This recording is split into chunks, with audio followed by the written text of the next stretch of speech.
Hello students, myself Dr. Rajesh Sharma. Today I am going to discuss a topic that is on cancer. So, what is cancer? तो बेटा cancer जो है ये basically बहुत ही chronic basically है, ये है डिजीज़ है जिसमें कि हमारे जो बॉडी की जो सेल्स होते हैं ना वो उनमें बेसिकली रेगुलेट सेल डिवीज़न का जो रेगुलेशन होता है बेटा वो बिल्कुल लॉस हो जाता है। तो सेल कंटिन्यूसली क्या करता है, डिवाइड करता जाता है। जैसे आप एग्जांपल देते हैं इसकी, जैसे मान लीजिए आपके पास एक कार है, ठीक है। जब एक कार है उसमें ब्रेक्स ही नहीं है तो क्या होगा, एक्सीडेंट होना ही होगा। ऐसे ही है कि हमारी बॉडी में क्या होता है, जो सेल्स होते हैं ना उनकी डिवीज़न होती है, ठीक है। सेल की डिवीजन्स को हम कंट्रोल करने के लिए हमारे पास सेल रेगुलेशन सिस्टम होता है, ठीक है। आपने +1 में पढ़ा होगा सेल साइकिल, उसमें आपके पास सेल रेगुलेशंस होती हैं, ठीक है, जिसमें कि हमें जितना सेल को डिवाइड करना है एज पर द नीड वो सेल आपका डिवाइड होगा बॉडी में और वो रेगुलेट हो जाएगा। वो सेल डिवीजन आपकी कभी भी रुक सकती है। मान लीजिए जब हमारे पास ये सेल रेगुलेशन का जो कंट्रोल है ये लॉस हो जाएगा तो क्या होगा, we will have a cancer. So cancer क्या है बेटा, it's an abnormal proliferation of any of the different kinds of the cell. तो मतलब कि एबनॉर्मल, ये बेसिकली एबनॉर्मल प्रोलिफरेशन का मतलब क्या है बेटा, कि हमारे पास सेल्स में आपका सेल ग्रोथ जो होता है रेगुलेशन वो बिल्कुल हट जाता है, ठीक है। तो आपका जो सेल है वो आपका बहुत इंक्रीजली क्या करेगा, ग्रो करेगा और बहुत सारे नंबर्स बना लेगा। जैसे कि आप देखिए, जैसे ये आपके पास देखिए टिश्यू है, ये सभी सेल्स ने देखिए सेल्स ने कितना एकदम से क्या किया, ग्रोथ पैटर्न देखिए सेल का बहुत ज़्यादा। तो this is basically the cancer cells. तो बेटा कैंसर की जो स्टडी होती है इसको हम बोलते हैं ऑन्कोलॉजी बोलते हैं। तो study of cancer is basically in oncology. Onco का मतलब है ट्यूमर। ट्यूमर का मतलब क्या होता है, व्हाट इज ट्यूमर? ट्यूमर का मतलब ये होता है बेटा, it is basically the uncontrolled growth of cell. जब आपको मैंने बताया कि जब सेल रेगुलेशन कंट्रोल नहीं होगा तो सेल आपका कंटिन्यूसली ग्रो होगा। तो वो जो सेल जो कंटिन्यूसली ग्रो कर रहा है उसको हम क्या बोलेंगे, ट्यूमर। क्या बोलते हैं, ट्यूमर बोलते हैं, ठीक है। जैसे ये दिखा रहे हैं आपको ब्रेन टिश्यू का दिखा रहे हैं, यहाँ पे जो ट्यूमर देखिए, यहाँ पे ट्यूमर है, ये बाकी के सेल्स नॉर्मल जो टिश्यूज है उसको क्या कर रहा है, इफेक्ट कर रहा है। अब यहाँ पे देखिए ट्यूमर, यहाँ पे जो tumour processing on the normal tissues and causing the increase pressure with in the brain. ये जो कंटिन्यूस जो ग्रोथ है, ये अनकंट्रोल जो ग्रोथ होती है वो क्या करती है, basically that's affect the different tissues of the body, ठीक है, क्लियर। तो बेटा एक चीज़ आपको इसमें मुझे और बतानी है, कुछ ऐसे होते हैं टिश्यूज होते हैं जो हमारे कैंसर्स होते हैं, सेल्स होते हैं जो कि बॉडी के बाकी पार्ट्स में भी क्या होते हैं, फैलते हैं, ठीक है ना। ये भी आप ध्यान रखिए बेटा थोड़ा सा। अच्छा, टाइप्स ऑफ ट्यूमर्स की बात करते हैं बेटा। मैंने वही बताया था कि जो बेसिकली प्रीवियस स्लाइड में मैंने आपको बताने की कोशिश की थी, कुछ दो तरह के हमारे पास होते हैं ट्यूमर्स। एक होते हैं आपके पास बेनिग्न ट्यूमर्स, एक होते हैं मैलिग्नेंट ट्यूमर्स। सबसे इंपॉर्टेंट पॉइंट इसमें ये आता है बेटा, जैसे आप इस डायग्राम में देखेंगे बेटा कि ये जो बेनिग्न ट्यूमर्स होते हैं, not cancer tumours, grow only locally and cannot spread by the invasion और मेटास्टेसिस। मेटास्टेसिस का मतलब होता है बेटा एक ही पॉइंट पे ग्रो करेंगे। जैसे मान लीजिए ये आपके पास ट्यूमर है, ये एक ही पॉइंट पे क्या करेगा बेटा, ग्रो करेगा। ये बॉडी में और जगह पे क्या, ये बेसिकली फैलेगा नहीं, जिसको मेटास्टेसिस बोलते हैं। मेटास्टेसिस का मतलब होता है फैलना, कैंसर सेल का बॉडी में फैलना, उसको मेटास्टेसिस बोलते हैं। बट यहाँ पे क्या है, जो आपका ये ट्यूमर है एक ही पॉइंट पे क्या करेगा बेटा, ग्रो करेगा, इसको बोलते हैं बेनिग्न ट्यूमर। और मैलिग्नेंट ट्यूमर का मतलब क्या होता है, यहाँ पे क्या होता है बेटा, जो ट्यूमर सेल्स हैं हमारे पास, जो कैंसर सेल्स हैं, ये बॉडी के डिफरेंट पार्ट में भी क्या हो रहा है, देखिए आपके सामने डायग्राम में दिखा रहे हैं, ये बॉडी के डिफरेंट पार्ट में भी क्या हो रहा है बेटा, ये ट्रांसफर हो रहे हैं। जब बॉडी के डिफरेंट टिश्यूज में कैंसर सेल ट्रांसफर होते हैं उसको हम बोलते हैं मेटास्टेसिस को। क्या बोलते हैं बेटा, मेटास्टेसिस। तो सबसे इंपॉर्टेंट पॉइंट है जो आपके मैलिग्नेंट में मेटास्टेसिस होती है, इसमें आपके पास बेनिग्न में मेटास्टेसिस नहीं होती। अब ये स्लो ग्रोइंग है, ये बहुत फास्ट ग्रोइंग है, तभी ये कैंसरस बहुत इफेक्ट है। ये कैप्सुलेटेड होता है, ये नॉन कैप्सुलेटेड। कैप्सुलेटेड का मतलब इसके आसपास एक कवरिंग होती है कैप्सूल की, नॉन कैप्सुलेटेड है, ठीक है। ये नॉन इन्वेजिव है, ये इन्वेजिव एंड इनफिल्ट्रेट है, ठीक है। ये सबसे इंपॉर्टेंट पॉइंट। बेटा ये एक ही पॉइंट पे रहता है, तो ये मेटास्टेसिस नहीं शो करता है, ये मेटास्टेसिस शो करता है। वेल डिफरेंशिएटेड है, ये पुअरली डिफरेंशिएटेड है, ठीक है। क्लियर। अब इसके लिए हम सुफिक्स का यूज़ करेंगे फाइब्रोमा, इसके लिए हम सुफिक्स का यूज़ करेंगे फाइब्रोमा, इसके लिए हम सुफिक्स का यूज़ करेंगे सार्कोमा। क्या करेंगे, इसके मैलिग्नेंट ट्यूमर के लिए हम सुफिक्स का यूज़ करते हैं सार्कोमा, इसके लिए इसको हम करते हैं फाइब्रोमा। तो बेटा कैंसर्स की जो टाइप्स हैं कैंसर्स की, it can be on the basis of the cell type, on the base of tissues of the origin. सबसे पहले on the base of cell type, मान लीजिए अगर हमारे पास कैंसर होता है इम्यून सिस्टम का, इम्यून सिस्टम के कैंसर को हम क्या बोलते हैं? लिम्फोमा। क्या बोलते हैं? लिम्फोमा। कैंसर का ब्लड फॉर्मिंग ऑर्गन्स को बोलते हैं ल्यूकीमिया। क्या बोलते हैं? ल्यूकीमिया। ठीक है। Cancer of gland and body lining including the skin and lining of the digestive tract and lungs, इसको बोलते हैं कार्सिनोमा। क्या बोलते हैं? कार्सिनोमा। ये कुछ कीवर्ड्स आपने याद रखने हैं। सार्कोमास, सार्कोमास का मतलब cancer of the connective tissue such as bone, ligament and muscles. अगर आपकी बेसिकली लिगामेंट, बोन, मसल्स में कैंसर होगा तो क्या बोलेंगे? सार्कोमास बोलेंगे। उसके बाद neurological cancers of the central nervous system, brain, उसको न्यूरोलॉजिकल्स। अब on the base of tissues of region, ये देखिए फाइब्रोसार्कोमा, ये फाइब्रोब्लास्ट, एरिथ्रोल्यूकीमिया, जैसे देखिए ना फाइब्रोसार्कोमा, ये फाइब्रोब्लास्ट में होते हैं। एरिथ्रॉइड ल्यूकीमिया, इसका मतलब ये कहाँ होते हैं? आरबीसीज में होते हैं।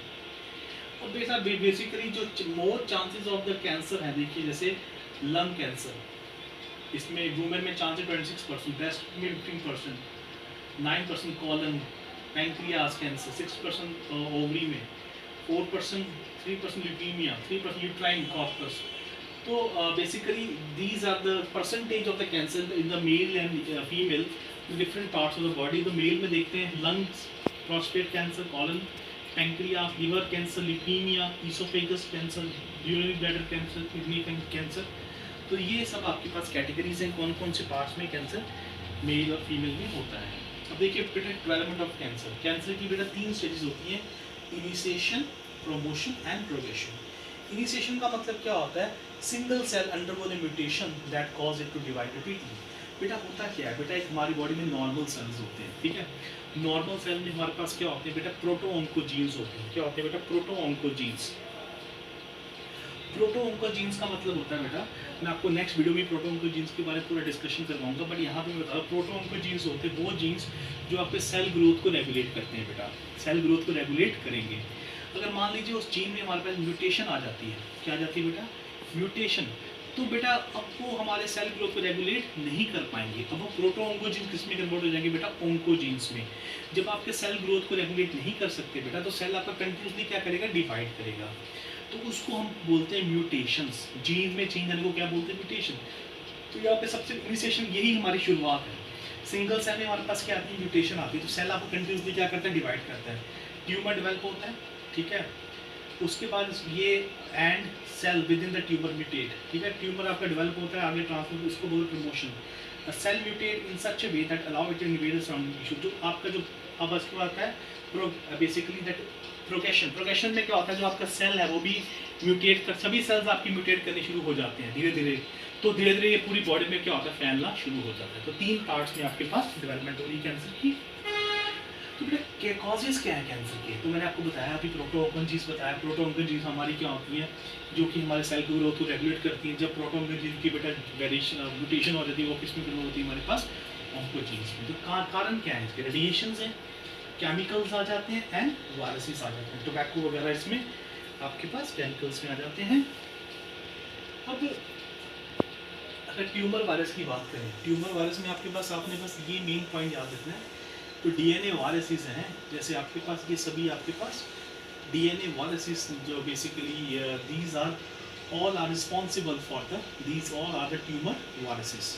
जैसे आप बात करें, एग्जाम्पल करें, एडिनो वायरसेस की बात करते हैं, ठीक है। फिर आप हेपेटाइटिस सी वायरस की बात करते हैं, ठीक है।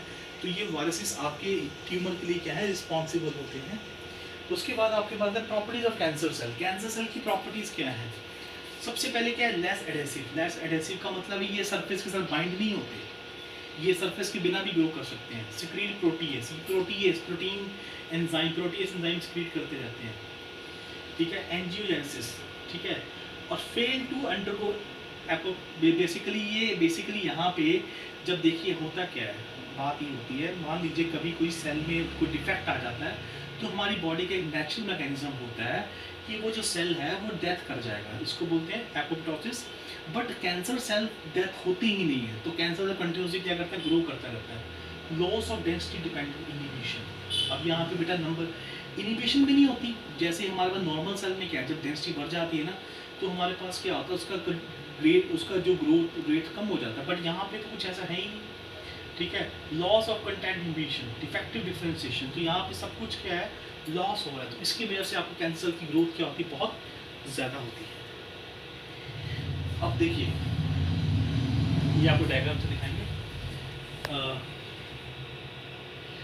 देखिए external signal is a density dependent inhibition in which crowded cells stop dividing but loss of contact inhibition and outgrowth in the cancer cell।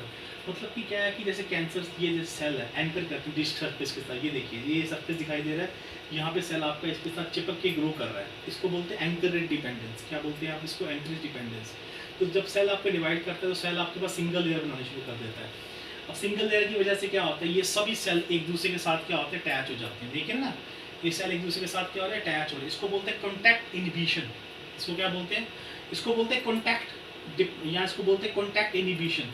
अब जब ये कॉन्टैक्ट इनहिबिशन हो जाती है, जब ये क्राउडेड हो जाए तो फिर फर्दर आगे ग्रोथ नहीं होती। वैसे नॉर्मल सेल की बात करते हैं, if some cells are scrapped away the remaining cell divide to fill. अगर मान लो आपने यहाँ से एक सेल बाहर निकाले, फिर से ये सेल यहाँ पे डिवाइड करेगा, यहाँ पे नंबर इंक्रीज कर देगा, बट ये आपका नॉर्मल सेल है, ये आपका नॉर्मल सेल, इसके बाद आपकी डिवीजन नहीं होगी, इसको बोलते हैं कॉन्टैक्ट इनहिबिशन। कॉन्टैक्ट इनहिबिशन का मतलब जब आपके पास सेल के साथ जब सेल से सेल टकराता है ना तो आगे फर्दर ग्रोथ नहीं होती है। बट कैंसर सेल्स में क्या है, कैंसर सेल में प्रॉपर्टी लॉस हो जाती है, कॉन्टैक्ट इनहिबिशन की प्रॉपर्टी हमारी लॉस हो गई है, अब वो इसको वो सेंस ही नहीं कर पा रहा, तो क्या होगा, ये सेल फर्दर क्या होता है, ग्रोथ होता जाएगा, तो इसको बोलते हैं कैंसर सेल। तो कैंसर सेल में बेटा एक तो ना तो आपके पास कॉन्टैक्ट इनहिबिशन होता है और ना ही आपके पास क्या होता है बेटा, आपके पास एंकरेज डिपेंडेंट, सेल आपका कंटिन्यूसली क्या होता रहता है, ग्रो होता रहता है, ठीक है। तो ऑटोक्राइन ग्रोथ स्टिमुलेशन क्या है, ऑटोक्राइन ग्रोथ स्टिमुलेशन का मतलब होता है ये जैसे आपके पास ग्रोथ फैक्टर्स, जो ग्रोथ फैक्टर चाहिए कैंसर्स को ग्रो करने के लिए, ये खुद ही प्रोड्यूस करते हैं, उसको स्टिमुलेट करके खुद ही ग्रोथ फैक्टर्स जो होते हैं which are required for normal cell growth, ये उसकी प्रोडक्शन क्या करता है, इंक्रीज कर देता है, क्या करता है, इंक्रीज प्रोडक्शन करवाता है, जिसकी वजह से जो सेल की जो ग्रोथ है बेटा वो बहुत क्या होती है, ज्यादा हो जाती है। तो देखिए कॉन्टैक्ट इनहिबिशन की बात ये कर रहे हैं, ये आपको मैंने बता दिया, मैंने कॉन्टैक्ट इनहिबिशन का नॉर्मल सेल डिश है, सेल्स आपके रिमूव कर दिए, गैप में सेल फिर डिवाइड कर दिए normal cell, but cancer cell क्या कर रहे हैं, डिश को पूरा क्या कर रहे हैं, कंप्लीट कर रहे हैं। अब डिफेक्टिव डिफरेंशिएशन, डिफेक्टिव डिफरेंशिएशन का मतलब क्या होता है बेटा, ऐसा है कि बेसिकली होता क्या है, ये आपके पास जो स्टेम सेल्स होते हैं, यहाँ पे देखिए ये जो आपके पास सेल है ये फर्दर आपका इरिथ्रोसाइट वगैरह में डिफरेंट सेल में डिफरेंशिएट वो बेसिकली होता है, बट यहाँ पे ये डिफरेंशिएशन का जो पाथवे है ये क्या हो जाता है, ब्लॉक हो जाता है, फिर ये अपने ही उसमें अलग अलग सेल्स में क्या करता है, ये डिवाइड करना शुरू करता है। मतलब कि जो डिफरेंशिएशन है बॉडी की, जो सेल्स की डिफरेंशिएशन है to perform the different work, ठीक है, इन द बॉडी, वो आपकी ब्लॉक हो जाती है, तो सेल अपनी ही कॉपीज क्या करता रहता है, इंक्रीज करता रहता है, मतलब कि वो डिफरेंट डिफरेंट सेल्स फॉर्म नहीं करता है। अब देखिए jeans involve in the cancer, cancer में बेटा दो जीन्स इन्वॉल्व होती हैं, one is oncogenes and second is tumour suppressor jeans. इसके ऊपर बहुत इंपॉर्टेंट क्वेश्चंस आते हैं। ऑन्कोजीन्स क्या होती हैं, देखिए ऑन्कोजीन्स का मतलब मैंने आपको पहले ही बता दिया बेटा, आपको ऑन्कोजीन्स जैसे आप इस डायग्राम में देखेंगे बेटा, ये एक नॉर्मल सेल है, this is basically a normal cell, ठीक है। अब नॉर्मल सेल में आपको बताया मैंने, हमारे पास जीन्स होती हैं जो सेल की ग्रोथ को कंट्रोल करती हैं, मतलब सेल की गाड़ी में ब्रेक्स हैं जो गाड़ी की स्पीड को रोक कम और ज़्यादा कर सकते हैं, ऐसे हमारे पास जीन्स होती हैं जो सेल की ग्रोथ को कंट्रोल करती हैं। तो बेटा प्रोटोऑन्कोजीन की डेफिनेशन क्या है, the gene that could lead to a unregulated cell and growth reproduction if damage, ठीक है, क्लियर। अब ये जो प्रोटोऑन्कोजीन्स होती है, जो जीन्स करती हैं that lead to a unregulated cell growth reproduction if damage, अगर जीन डैमेज हो जाती है बेटा, ये प्रोटोऑन्कोजीन अगर डैमेज हो जाती है तो ये आपकी जो सेल की जो ग्रोथ है वो अनरेगुलेटेड होती है, वो क्या होती है, अनरेगुलेटेड। इसका मतलब ये प्रोटोऑन्कोजीन्स आपके सेल की ग्रोथ को रेगुलेट कर रहे हैं, अगर ये डैमेज हो जाएंगी तो सेल की ग्रोथ रिप्रोडक्शन आपकी अनरेगुलेट हो जाएगी, मतलब कि इसकी नंबर इंक्रीज हो जाएगा, अब देखिए कैंसर सेल्स में क्या होता है, ये जो आपके पास जो जीन है इसमें म्यूटेशन आ जाता है। क्या आ जाता है? म्यूटेशन। इसको बोलते हैं oncogenes. Oncogenes damages the proto-oncogenes.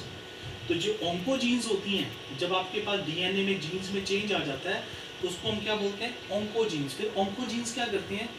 ये आपकी ग्रोथ को, पैटर्न को इंक्रीज करती हैं। फिर ऑन्कोजीन्स ये क्या होती है? What are oncogenes? Oncogenes are the bad basically damage proto-oncogenes. Simple सी बात, प्रोटो-ऑन्कोजीन्स जब डैमेज हो जाती है दे बिकम ऑन्कोजीन्स। फिर ऑन्कोजीन्स में आपके सेल ग्रोथ पे रेगुलेशन पे कंट्रोल को रहता नहीं है, तो सेल आपका कंटिन्यूसली क्या करते रहता है? ग्रो करते रहता है, तो that become a cancer cells. और इसके डायग्राम को ध्यान से देखते हैं बेटा। Oncogene, proto-oncogene. Oncogenes they are the cancer causing genes. Proto-oncogenes genes that stimulate normal cell growth and division. बेटा ये बच्चों को बहुत ज़्यादा कंफ्यूजन रहती है प्रोटो-ऑन्कोजीन में, ऑन्कोजीन में। आप अपनी कॉपीज पे एक सेंटेंस लिख लीजिए बेटा, proto-oncogenes control the normal cell growth pattern. Clear? If there is any mutation in the proto-oncogenes, or if the proto-oncogenes are damaged, then it lead to a basically formation of oncogenes. That is the growth of undefinite growth of the cell, which is the cause for the cancer. Converting of proto-oncogene into oncogene कैसे होती है? proto-oncogene oncogene में कैसे convert होती है? ये होती है बेटा जेनेटिक चेंज से। जेनेटिक चेंज से that lead to an increase in product और change in the activity of the protein. Yes, जब बेटा जीन चेंज होता है तो बेटा आपका जो प्रोटीन फॉर्म होता है बाय द जीन एक्सप्रेशन वो चेंज हो जाएगा। या तो जीन चेंज होगी, या तो आपका प्रोटीन चेंज होगा, या तो उसकी क्वांटिटी वगैरह क्या होती है? चेंज हो जाती है। ठीक है, जैसे आप यहाँ पे देखिए प्रोटो-ऑन्कोजीन्स है। ठीक है, यहाँ पे देखिए basically transposition of gene move to new locus under new condition, normal growth stimulating protein in excess. ठीक है, अगर देखिए अगर जीन एम्प्लीफिकेशन करते हैं नॉर्मल, ये यहाँ पे सारे नॉर्मल प्रोटीन एक्सेस में आ रहे हैं। यहाँ पे देखिए पॉइंट म्यूटेशन कर दिया। क्या कर दिया आपने? अब इस पॉइंट पे आइए, आपने क्या कर दिया? Point mutation. तो ये जो पॉइंट म्यूटेशन कहाँ पे किया आपने? प्रमोटर पे। क्या किया? ये प्रमोटर होता है, ये जीन पार्ट है, प्रमोटर पे कर दिया, तो ये क्या बन गया? ऑन्कोजीन्स बन गया। अब ऑन्कोजीन्स क्या प्रोड्यूस करेगा? Normal growth stimulating protein in the excess. ठीक है, अब यहाँ पे देखिए पॉइंट, आपके पास पॉइंट जो आपके पास म्यूटेशन है वो आपके पास इस बार जीन्स में कर दी, प्रमोटर में नहीं की, जीन्स में की। अब यहाँ पे क्या होगा? हाइपर एक्टिव और डिग्रेडेटिंग रेजिस्टेंट प्रोटीन। यहाँ पे हाइपर एक्टिव और ऐसी प्रोटीन होगी जो आपकी क्या कर देगी? डिग्रेड कर देगी। तो ये दो पॉइंट पे आप फोकस करिए बेटा। फोकस ये कर दें कि आपके पास जो, अगर आपके पास ये प्रोटो-ऑन्कोजीन्स के बीच में आपके पास डीएनए म्यूटेशन आ जाती है तब ये जीन्स क्या बन जाती है? देखिए अगर आपके ये जो प्रोटो-ऑन्कोजीन की ये जो जीन है यहाँ पे बेटा म्यूटेशन का मतलब होता है जीन सीक्वेंस का चेंज।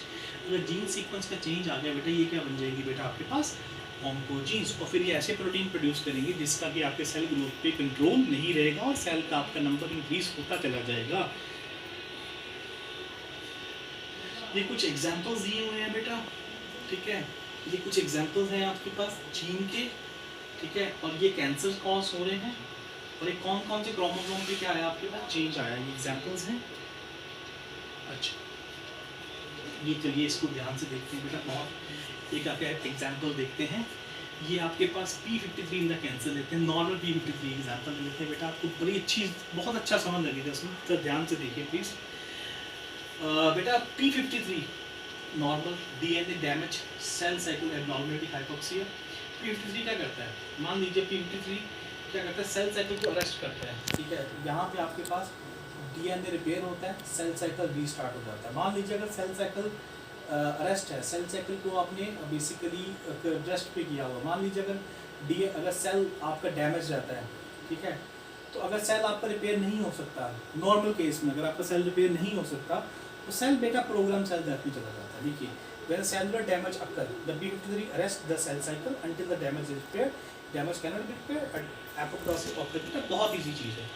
मान लो कि कभी आपका सेल डैमेज होता है, कभी आपका ये सेल डैमेज हो गया, मान लीजिए सेल डैमेज हो गया, ठीक है, जब तक सेल ठीक नहीं होता ना, अगर तो ये जो P53 उसके ऊपर खड़ा हो जाएगा आपके सेल के ऊपर में आके, तो ये चेक करेगा कि सेल ठीक हुआ कि नहीं हुआ, उसका डीएनए रिपेयर हुआ कि नहीं। अगर डीएनए रिपेयर नहीं होता तो सेल की डेथ होनी शुरू होती है, इसको बोलते हैं प्रोग्राम। तो सेल की अपने आप नेचुरल डेथ होती है, इसको बोलते हैं एपोप्टोसिस। ये आपके प्रोग्राम सेल डेथ है, ये सेल को डेथ में भेज देगा ये, ठीक है। अगर तो डीएनए रिपेयर हो गया तो ये सेल साइकिल रीस्टार्ट हो जाएगा। कहने का मतलब सेल को कोई इफेक्ट हुआ, सेल अगर डैमेज हुआ तो ये P53 आके उसको पूरा वेरीफाई चेक करेगा, अगर ये ठीक करने की कोशिश करेगा, ठीक नहीं हुआ तो सेल को प्रोग्राम सेल डेथ में डाल देगा, अगर हो गया तो वो सेल साइकिल स्टार्ट कर देगा। मान लिया P53 पे आपके पास म्यूटेशंस हो गई, तो आ गई म्यूटेशन, तो फिर क्या है, कंट्रोल होना ही नहीं। अगर P53 पे यहाँ पे देखिए म्यूटेशन आ गया तो ये तो फिर कंट्रोल तो सारा खत्म हो गया, सेल रेगुलेशन तो खत्म होगी, तो फिर ये जो डैमेज सेल है वो भी क्या होता जाएगा, ग्रो होता चला जाएगा और वो क्या बन जाएगा, कैंसर। देखिए mutated P53 does not arrest the cell. Rest का मतलब पता क्या होता है बेटा, रेगुलेट करना, सेल साइकिल को रोकना, उसको बोलते हैं अरेस्ट। बट ये तो डैमेज हो गया तो ये क्या करेगा, सेल का कंटिन्यूस ग्रो करेगा और ये सेल साइकिल आपका कैंसर में कन्वर्ट हो जाएगा। ये बेटा आपके पास एग्जांपल्स और मैं दिखा रहा हूँ आपको। तो बेटा ट्रीटमेंट्स क्या है इसके, what are treatment for the cancer. Surgery treatment है बेटा, कीमोथेरेपी है, रेडिएशन थेरेपी है, इम्यूनोथेरेपी है, जीन थेरेपी है, inhibition of the activity of the cancer promoting cells, anti सेंसप्रेशन है, ठीक है। तो इनहिबिशन ऑफ द एंजियोजेनेसिस। तो बेटा देखिए how does the immunotherapy work, immunotherapy कैसे काम करती है। जैसे आपके पास ये टी सेल्स हैं, ये ट्यूमर सेल्स हैं, आपको पता है ट्यूमर सेल किसके साथ बाइंड करता है, टी सेल से, तो उसको डीएक्टिवेट करने के लिए, ठीक है। आप क्या करवा देंगे, यहाँ पे इम्यूनोथेरेपी करवा देंगे, यहाँ पे ड्रग लगा देंगे, ठीक है। Immunotherapy drug can block the tumour cells from deactivating the T cells. तो ये जो ड्रग है, यहाँ पे ये जो ड्रग है ये आपके टी सेल रिसेप्टर के साथ बाइंड कर जाएगा, तो फिर ये इसके साथ बाइंड नहीं होने देगा ट्यूमर्स को, इसको बोलते हैं इम्यूनोथेरेपी। अच्छा, जीन थेरेपी का मतलब क्या है, what does a gene therapy do in the cell in the cancer. सबसे पहले आपने क्या किया बेटा, आपने सेल हार्वेस्ट किया, जो अफेक्टेड सेल थे, ऑल्टर्ड सेल थे, इसको हार्वेस्ट कर लिया। उसके बाद virus altered to can produce. सबसे पहले आप इसमें एक काम करेंगे आप कि आप ऑल्टर्ड सेल्स को बेसिकली या तो आप ऐसे करिए, सबसे पहले सेल को हार्वेस्ट करिए पेशेंट से। उसके बाद आपने क्या करना है, उसमें जीन क्या करवाना है, इंसर्ट करवाना है। जीन क्या करवाना है, इंसर्ट। तो सेल को हम बोलेंगे ट्रांसजेनिक। फिर सेल जो ट्रांसजेनिक होगा उसको आपने बॉडी में क्या करना है, प्रोड्यूस करना है। फिर वो जो जिसमें आपने जीन डाला हुआ नया, वो आपकी बॉडी में क्या प्रोड्यूस करेगा, प्रोटीन। वो प्रोटीन आपको फिर ये कैंसर से क्या कर सकता है, बचा सकता है, या जो उससे इफेक्ट करेगा। अब आता है एंटीसेंस अप्रोच। बेटा एंटीसेंस अप्रोच बहुत अच्छी है। इसमें क्या करना आपने बेसिकली mRNA, ठीक है। mRNA क्या करेगा, ये बेसिकली क्या करता है, bind to the basically antisense oligonucleotide. Basically क्या करेगा, ये mRNA जाके आपके जो देखिए बात ये है, जो वायरल डीएनए है ना बेटा, बेसिकली जो कैंसर्स में जो आपके पास जो जीन है, जो mRNA, वो फर्दर आपका प्रोटीन में चला जाता है। तो ये एंटीसेंस में हम क्या करते हैं, एंटीसेंस में क्या करते हैं, जो हम mRNA देते हैं बेटा, mRNA क्या करता है, ये हमारे आरएनए के साथ क्या करेगा, बाइंड कर जाएगा। जब बाइंड करेगा ना, उसके बाद फिर ये आरएनए के मॉलिक्यूल्स को पूरा ब्रेक डाउन कर देगा। फिर आपके पास प्रोटीन होंगे ही नहीं। जब प्रोटीन ही नहीं होंगे तो आपके पास बाकी सेल इफेक्ट नहीं हो सकते। तो this is the mRNA technology. मैं फिर से बता रहा हूँ, आपने mRNA क्या करना है, बेसिकली इसमें हमारी वीडियो है पूरी एंटीसेंस टेक्नोलॉजी, आप देख सकते हैं। आपने mRNA क्या करना है, इंजेक्ट करना है। mRNA क्या करेगा, आपके जो सेल के अंदर जो RNA बना होगा उसके साथ बाइंड कर जाएगा, उसके साथ क्या कर देगा, बाइंड। जब ये बाइंड करेगा ना, तो ये सारे आपके जो mRNA मॉलिक्यूल्स को क्या कर देगा, ब्रेक डाउन कर देगा। तो आपके पास आगे ट्रांसलेशन नहीं होगी। तो ये नॉर्मल चलता है। नॉर्मल में क्या है, ये आपका mRNA अगर होगा तो प्रोटीन में फॉर्म होगा, बट आपने बाहर से यहाँ से बेसिकली एक ओलिगोन्यूक्लियोटाइड डाला हुआ है, एंटीसेंस ओलिगोन्यूक्लियोटाइड डाला हुआ आपने यहाँ पे। वो एंटीसेंस ओलिगोन्यूक्लियोटाइड ये आपके mRNA मॉलिक्यूल को जाके बाइंड करेगा, डबल स्ट्रैंडेड RNA बनेगा, उसको जाके फिर फर्दर क्या कर देगा, ब्रेक डाउन कर देगा। अब इनहिबिशन ऑफ द एंजियोजेनेसिस। बेटा इसमें बेसिकली हमारे पास नेचुरल वर्किंग एंजियोजेनिक इनहिबिटर्स होते हैं, जैसे आपके पास देखिए इंटरफेरॉन्स वगैरह हैं, ट्यूमर डिराइव इनहिबिटर्स हैं हमारे पास। तो ये इन इनहिबिटर को हम यूज़ करके हम क्या कर सकते हैं, हम अपने एंजियोजेनेसिस की हम क्या कर सकते हैं, इसको इनहिबिट कर सकते हैं प्रोसेस को। तो बेटा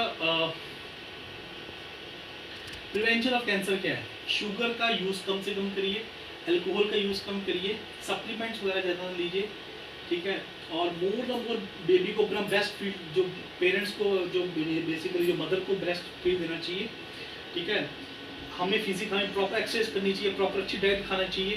तो these all are the preventive measure to the cancer. Thank you बेटा।